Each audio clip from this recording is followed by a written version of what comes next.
প্রিয় শিক্ষার্থীরা, আসসালামু আলাইকুম। আশা করি সবাই ভালো আছো। আজকে চলে আসলাম আরেকটি পর্বে। এই পর্বে আলোচনা করব অধ্যায় 4 65 পৃষ্ঠার 1 ও 2 নম্বর অঙ্ক নিয়ে। তো তোমরা ক্লাসটি অবশ্যই শেষ পর্যন্ত দেখবে। আমি তোমাদেরকে সহজ করে বুঝিয়ে দেওয়ার চেষ্টা করবো ইনশাআল্লাহ। আর আমার চ্যানেলে নতুন হয়ে থাকলে অবশ্যই চ্যানেলটি সাবস্ক্রাইব করে আমার পাশে থাকবে এবং ভিডিও ভালো লাগলে অবশ্যই ভিডিওতে একটি লাইক করে দিবে। আর ইতিপূর্বে যারা চ্যানেলটি সাবস্ক্রাইব করে রেখেছো তাদেরকে অসংখ্য ধন্যবাদ। তো চলো আমরা অঙ্কগুলো শুরু করি।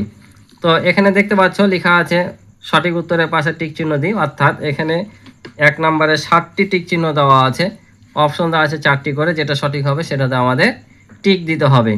তো চলো আমরা প্রথমে দেখি প্রথম অঙ্কটা কি বলছে, অর্থাৎ টিক চিহ্নটা কি বলছে। এখানে বলছে 5 অঙ্কের ক্ষুদ্রতম সংখ্যাকে 100 দ্বারা ভাগ করলে ভাগফল কত হবে। 5 অঙ্কের ক্ষুদ্রতম সংখ্যা 100 দ্বারা ভাগ করলে, তো আমাদের আগে 5 অঙ্কের ক্ষুদ্রতম সংখ্যা কি সেটাই আমরা জানতে হবে।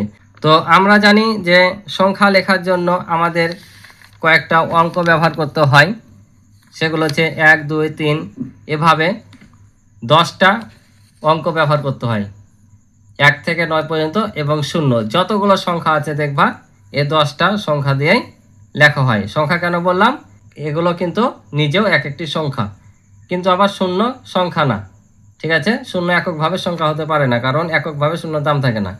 তো এই যে 10টি অঙ্ক, এই 10টি অঙ্ক দ্বারা আমাদের সংখ্যা লেখা হয়, আর এগুলোকে বলে সংখ্যা প্রতীক।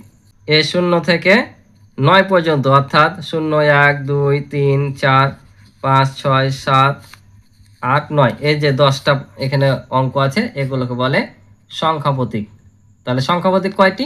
10টি। তোমরা কিন্তু গাণিতিক বাক্যে গেলে এই বিষয়গুলো থাকবে। তো এখন বলো যে এই 10টি অঙ্কের মধ্যে সবচেয়ে ছোট সংখ্যা কত, বা ক্ষুদ্রতম সংখ্যা কত। ক্ষুদ্রতম সংখ্যা মানে হচ্ছে ছোট সংখ্যা।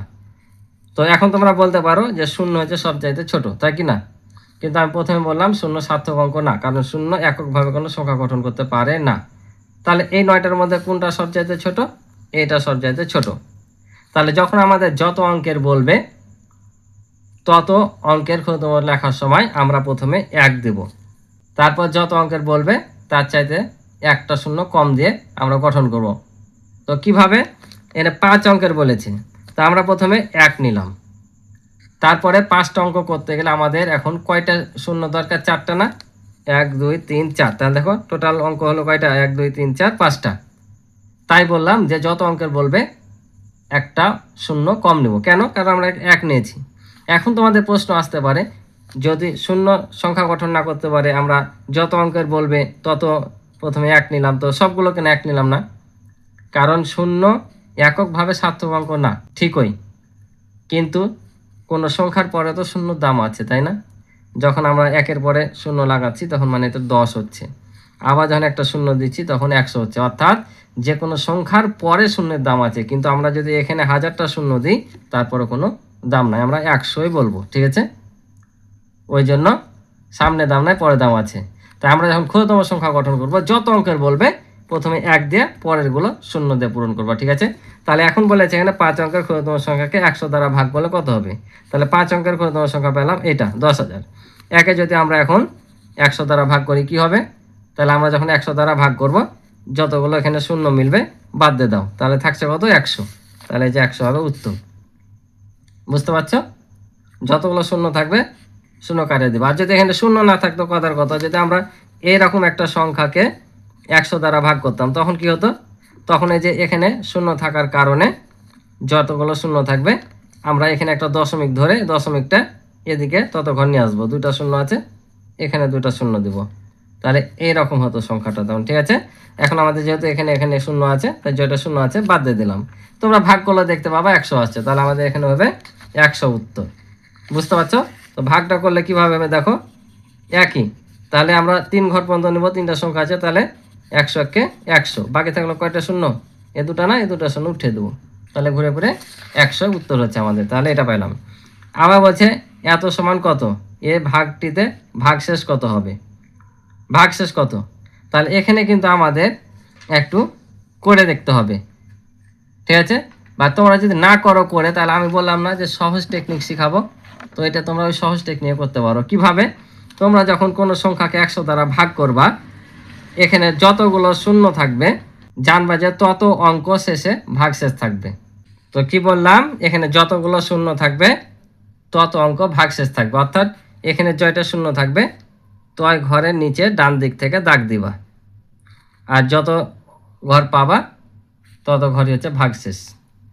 তাহলে যেখানে কয়টা শূন্য, দুইটা, আমরা এখানে ডান দিক থেকে 1-2 ঘর নিচে দাগ দিলাম, মানে এ দুটাই হচ্ছে কি ভাগশেষ। তাহলে আমাদের 73 ভাগশেষ। তোমরা যদি ভাগ করো দেখো 73ই আসবে। তাহলে তো একটা শর্টকাট নিয়ম তোমরা শিখলে না। এই যে আমরা যদি 100 দিয়ে ভাগ করি তাহলে কত হবে, এখানে 600, তাহলে বাদ দিলে 57 নামবে, 3 নামবে, আবার কত যাবে 5 দিয়ে, তাহলে 500। এই যে 73 ভাগশেষ থাকলো। বুঝতে পারছো? যত থাকুক, যদি তুমি এখন এটাকে ভাগ করো 10 দিয়ে, তাহলে এই যে একটা শূন্য আছে, এই যে এক ঘর ভাগশেষ, এটাই হবে ভাগশেষ। যদি দুটা শূন্য থাকতো তাহলে এই 2 ঘরও তো ভাগশেষ। বুঝতে পারছো? যদি 100 দ্বারা, 10 দ্বারা, 1000 দ্বারা ভাগ করো তাহলে যতগুলো শূন্য থাকবে ডান দিক থেকে তত ঘর হবে ভাগশেষ। তাহলে আমাদের ভাগশেষ কত, 73। এবার বলছে একটি গাণিতিক সমস্যায় ভাজ্য ভাজক সমান হলে ভাগফল কত হবে। একটি গাণিতিক সমস্যা মনে করো, ভাজ্য আর ভাজক সমান। ধরো যে ভাজ্য হচ্ছে 10 আর ভাজক হচ্ছে 10, তাহলে ভাগফল কত হবে এবার বলো তো? 1 না? তাই বলছে ভাজ্য আর ভাজক যদি সমান হয় তাহলে ভাগফল হবে 1। শূন্য কিন্তু না, 10 থেকে 10 বাদ দিলে শূন্য হয়, কিন্তু ভাগ করলে সবসময় 1 হবে। ঠিক আছে? একই রকম সংখ্যা দ্বারা ভাগ করলে 1 হবে। পরের অঙ্কটা দেখো। এবার বলছে যে ভাজ্য ভাগ ভাজকের ঘরে কিছু নাই, তারপর ভাগফল আছে 25, খালি ঘরে কোন সংখ্যাটি বসবে? কোন সংখ্যাটি বসবে? তাহলে এখন কি তুমি কি করবা, এগুলোতে ভাগ করে দেখবা যে ভাগফল কোনটার সাথে মিলছে, তারপর 25 আসছে না। তাহলে আমরা কি করব, আমরা যদি এটা দিয়ে এটাকে ভাগ করি তাহলে কিন্তু পেয়ে যাব। কারণ ভাগফল নির্ণয় করতে গেলে যেমন আমরা ভাজক দিয়ে ভাগ করি, তেমন যদি ভাজক বের করতে চাই ভাগফল দিয়ে ভাজ্যকে ভাগ করলে কিন্তু আমাদের এই ভাজক বের হয়ে যাবে। ঠিক আছে? তাহলে এটা দিয়ে এটাকে ভাগ করলে আমরা এই ঘরের সংখ্যাটা পেয়ে যাব। তাহলে চলো আমরা এটা দিয়ে এটাকে ভাগ করে ফেলি। কিভাবে হবে? তাহলে এখানে দেখো, আমরা যদি 25 দিয়ে 625কে ভাগ করি তাহলে প্রথমে 2 ঘর নিব, তাহলে 25 দুগুণা কত হয় 50, এটা বাদ দিলে 2, এটা 1, আবার 5 নামবে। এবার কত দিয়ে গুণ করলে 125 হবে 5 দিয়ে, 5 5 25, 5 দুগুণা 10 আর 2 হচ্ছে 12। তাহলে দেখো কত পেলাম, ভাগফল 25। তার মানে আমাদের উত্তর হবে 25। এবার দেখো বলছে নিঃশেষের বিভাজ্যের ক্ষেত্রে ভাগশেষ কত হবে। নিঃশেষের বিভাজ্যের ক্ষেত্রে অর্থাৎ কোনো সংখ্যা দ্বারা যদি আমরা আর একটা সংখ্যা ভাগ করি, ভাগ করতে করতে করতে ভাগশেষ নাই মনে করো, আমাদের হয় না এমন যে ভাগশেষ আর থাকে না, তখন আমরা শেষে কি দিই, শূন্য দিই না। অর্থাৎ নিঃশেষের বিভাজ্যের ক্ষেত্রে ভাগশেষ কত হবে, তাহলে শূন্য হবে। সিম্পল। নিঃশেষের বিভাজ্য না হলে সেটা আলাদা বিষয় ছিল, কিন্তু নিঃশেষের বিভাজ্য বলেছেন। তার মানে আমরা যখন একটা সংখ্যাকে মনে করো যে আমরা এখানে যদি এই 10 দিয়ে 30কে ভাগ করি তাহলে 3 10 30, এই যে নিঃশেষের বিভাজ্য হয়ে গেলে আমরা এখানে কি দিই, শূন্য না? এই শূন্যটা এখানে হবে। বুঝতে পারছো? বলছে ভাগফল 5 ও ভাজক ভাগফলের 5 গুণ হলে ভাজ্য কত। ভাগফল 5 আর ভাজক ভাগফলের 5 গুণ, তাহলে ভাজ্য কত হবে? তা আগে বলো তো ভাজ্য নির্ণয়ের সূত্রটা কি হয়। ভাজ্য নির্ণয়ের সূত্র কি, ভাজক গুণিত ভাগফল না? ভাজক আর ভাগফল গুণ করলে আমরা কি পাই, ভাজ্য পাই। অর্থাৎ আমাদেরকে এই ভাজক আর ভাগফল কি করতে হবে, গুণ করতে হবে। গুণ করে দিলে আমরা কি পাবো, ভাজ্য পাবো। তো এখানে আমাদের ভাগফল দেওয়া আছে কিন্তু ভাজক এখানে দেওয়া নাই, শুধু বলেছে ভাগফলের 5 গুণ। তাহলে ভাজক ভাগফলের 5 গুণ যদি হয় তাহলে মানে ভাগফল 5, এটার 5 গুণ হচ্ছে কি ভাজক। তাহলে 5কে 5 দিয়ে গুণ করলে কত, 25, তার মানে ভাজক হচ্ছে 25। আর 25-এর সাথে যদি আমরা আবার 5 গুণ করি তাহলে কত হবে, 5 25-এ 125, এটা হবে উত্তর। বুঝলা? কারণ এ ভাগফলটার 5 গুণ হচ্ছে ভাজক, তাহলে একে 5 দিয়ে গুণ করতে হবে, তাহলে কত হবে 25। তাহলে ভাজক পেলাম 25। তাহলে আমি কি বললাম, ভাজ্য নির্ণয় করতে চাইলে এই ভাগফল আর ভাজক গুণ করতে হবে। তাহলে ভাগফল 5 আর ভাজক পেলাম 25, তাহলে 25 আর 5 গুণ করলে 125।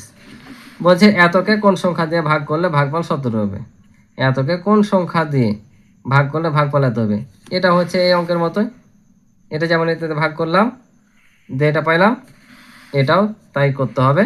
17 দিয়ে আমরা এটাকে ভাগ করলে আমরা পেয়ে যাব কত হবে। তাহলে দেখো 17 দিয়ে যদি আমি এটাকে ভাগ করি তাহলে 17-এর নামটা কত হবে, 17কে 2 দিয়ে গুণ করো, 17কে 2 দিয়ে যদি গুণ করো 17 দুগুণা হয় 34।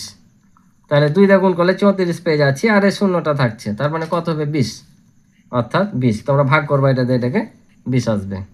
আশা করি বুঝেছো।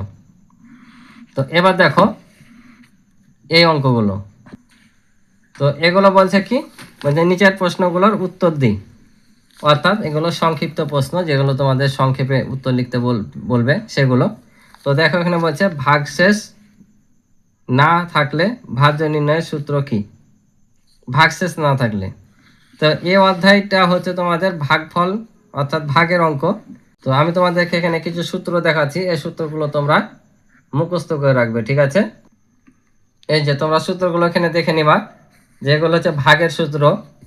এটা হচ্ছে নিঃশেষে বিভাজ্য হলে, অর্থাৎ ভাগশেষ যদি না থাকে তাহলে এই সূত্র ভাগফল সমান ভাজ্য ভাগ ভাজক, তারপর ভাজক সমান ভাজ্য ভাগ ভাগফল, আর ভাজ্য সমান হচ্ছে ভাজক গুণিত ভাগফল, ঠিক আছে। আর এটা হচ্ছে নিঃশেষে বিভাজ্য না হলে, যখন ভাগশেষ থেকে যাবে, ভাগ করতে করতে কোনো ভাগশেষ থেকে যায়, তখন হচ্ছে এই তিনটা সূত্র। যে ভাগফল যখন বের করবো তখন কি করব, ভাজ্য থেকে প্রথমে ভাগশেষটা বিয়োগ করে দেব, তারপর যেটা পাবো সেটাকে ভাজক দ্বারা ভাগ করব। আবার ভাজক যখন আমরা বের করব তখন কি করবো, ভাজ্য থেকে ভাগশেষ বিয়োগ, তারপর বিয়োগফলকে ভাগফল দ্বারা ভাগ করব। তারপর ভাজ্য সমান কি, ভাজক গুণিত ভাগফল যোগ ভাগশেষ।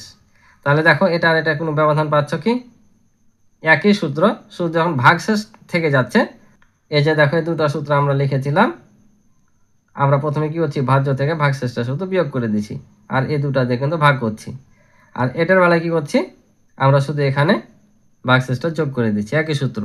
আর এই দুটা সূত্র কিন্তু সব সময় একই, বুঝতে পারছো। ভাগফল চাইলে ভাজক দা ভাগ, ভাজক চাইলে ভাগফল দা ভাগ, এখানেও তাই দেখো একই রকম।